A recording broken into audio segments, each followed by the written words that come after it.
All right, so let's go ahead and talk about the other side of the coin here when we're talking about food and hunger issues. And last lecture, we were talking about starvation, famine, lack of food availability. This side of the coin, we want to talk about obesity, over availability of food, um, not having nutritional food available, or overconsumption of poor quality food that leads to obesity. So when we look at the numbers, oh boy, this is a big one. This is a huge challenge for a lot of developed countries. The US is not alone in this. Most developed countries, because of the readily availability of high calorie or high caloric processed foods, we have a major obesity issue going on here.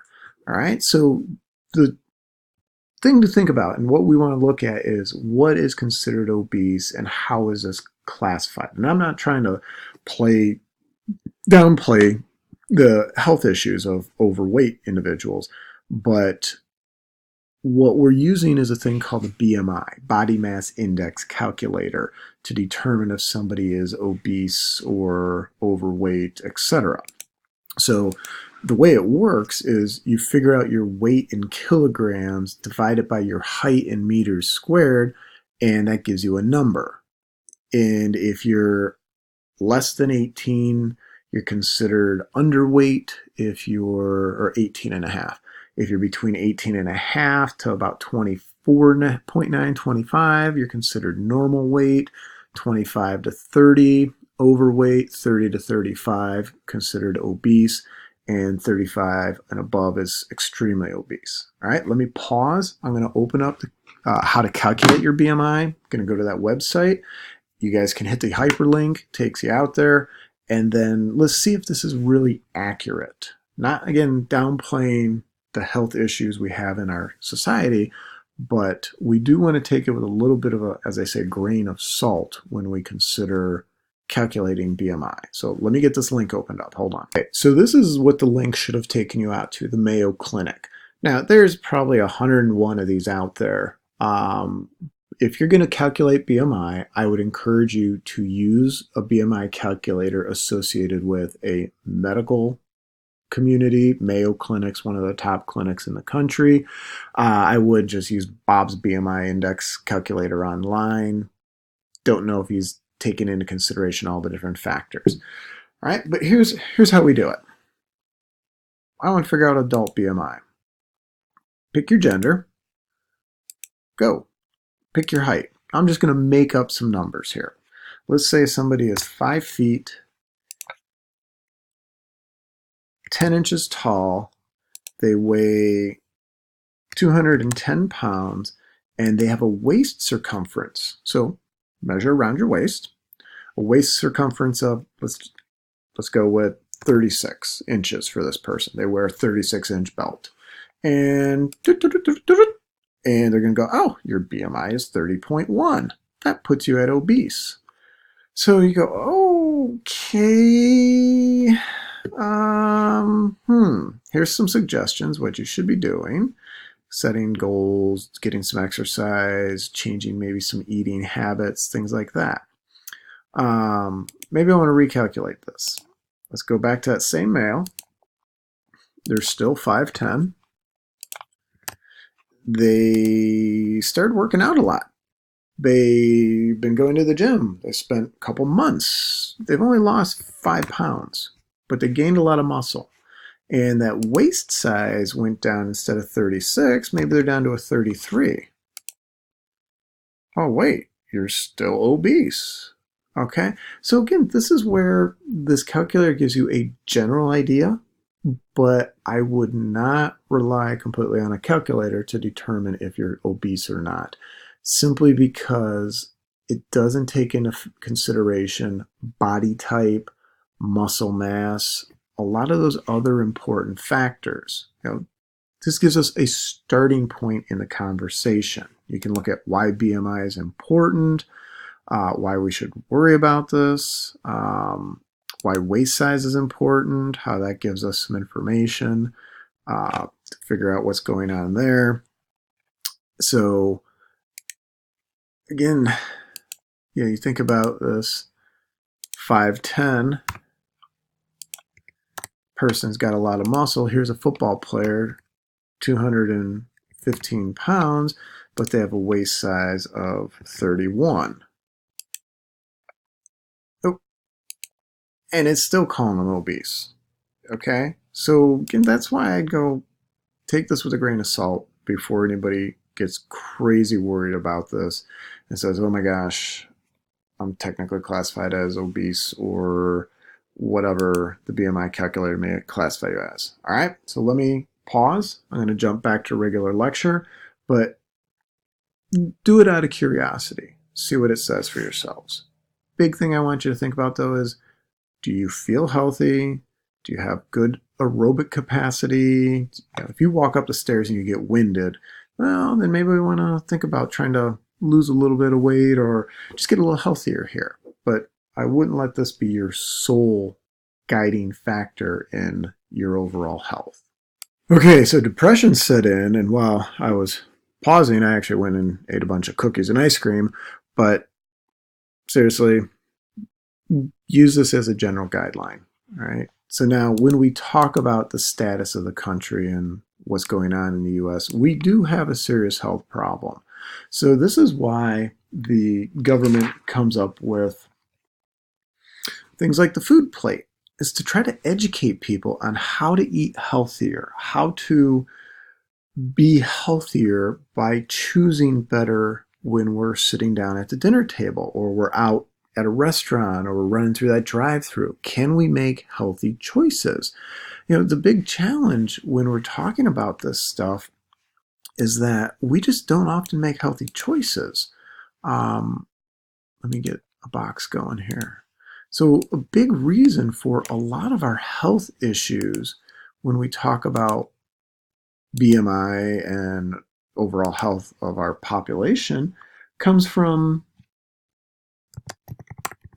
convenience, or let's go here this way, easy access to low cost, poor quality food.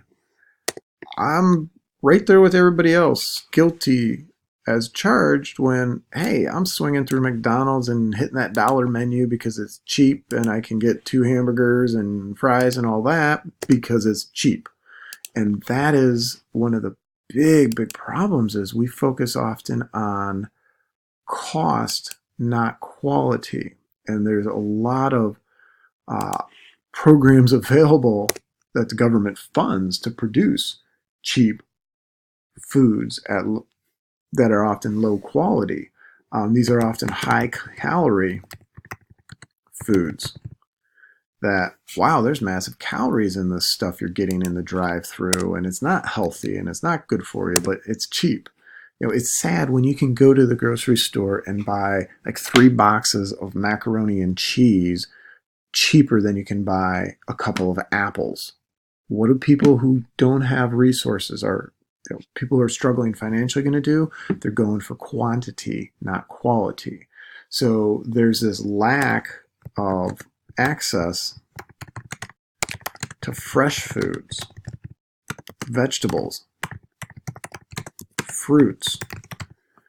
You know, people actually live in what we consider food deserts, where you're standing in your on your front porch and you go, okay, how far is it to the closest grocery store where I can get a bag of apples or some grapes or something fresh? Oh, that's, how many miles away, versus, oh, there's a McDonald's right there. There's a Starbucks right there. I can walk 2 blocks and hit Starbucks and McDonald's and places that serve not as good a quality of food. So the access is a big issue. It's also a seasonal issue. Now, granted, we do have infrastructure in place to help provide fresh fruits and vegetables year-round, but it's just not the same when it's being shipped from Mexico or South America and getting here. It doesn't have the same quality as something that was picked and you eat it within 2 or 3 days after it's been picked. Some of the stuff we get shipped was picked weeks before it got to our grocery store, and it was picked long before it was ripe. in order to make that journey from Mexico or Central or South America. Another big factor that's contributing to our obesity epidemic is the lack of exercise and activity that we see in most Americans. A lot of Americans, we're busy, we're on the go. I don't have time to stop and exercise and do things.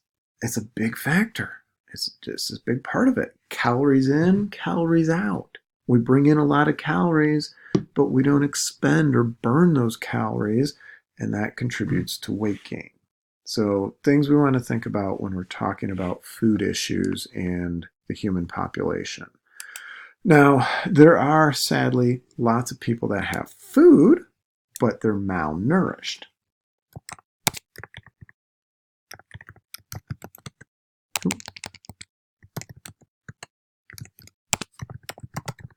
So malnourishment is when you have nutritional imbalance due to a lack of dietary components. Like, okay, I'm eating enough, but I'm missing a certain element or a certain vitamin or a certain mineral or a certain food group. 3 billion people. That's 40% roughly of the human population suffer from some form of vitamin, mineral, or protein deficiency. So you look at that child there on the left, marasmus is a protein deficiency disease. The woman on the right with that big lump in her throat is called a goiter. It's an iron deficiency. And both of them will have lifetime health problems associated with the deficiency because they're malnourished. They're getting food, but they're missing certain vitamins, minerals, etc. The most common deficiency or dietary imbalance in the world is, and I'm going to put it in capitals, is iron. So, dun, dun, dun, think about Iron Man. Remember iron, hint, iron, got it? Iron, most common dietary imbalance or deficiency in the world.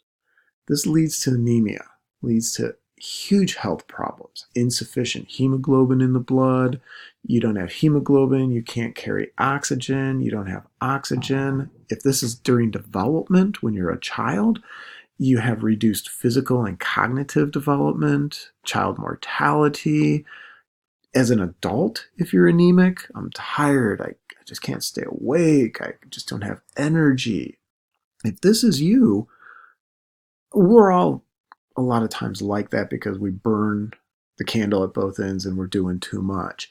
But if it's chronic, talk to your doctor and tell them what's going on.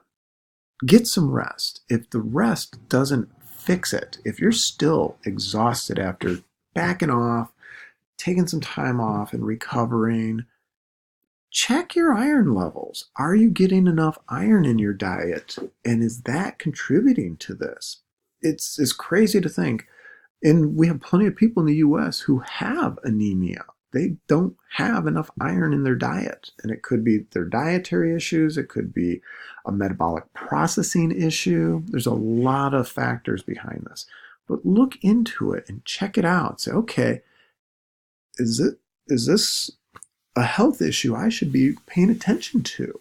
Hopefully, in developed countries, we shouldn't have this issue. But sadly, people don't have the easy access or the correct access to nutritional foods or the knowledge. And that's what I want to do, is try to make sure you guys have that knowledge to be able to be healthier and more aware of this. And hopefully you all are healthy. But what about your friends? What about the students you know, your buddies that are not taking a class where they're going to learn some of this? Help pass this on. Pass this knowledge out to them and make sure they are as healthy as possible. All right? So in our next lecture, we're going to talk about food. So let's get into fun stuff. What are we eating? And what are the major crops we use to feed the human population? What are the pros and cons of all this? So we'll get into that in part 3 here. So stay tuned.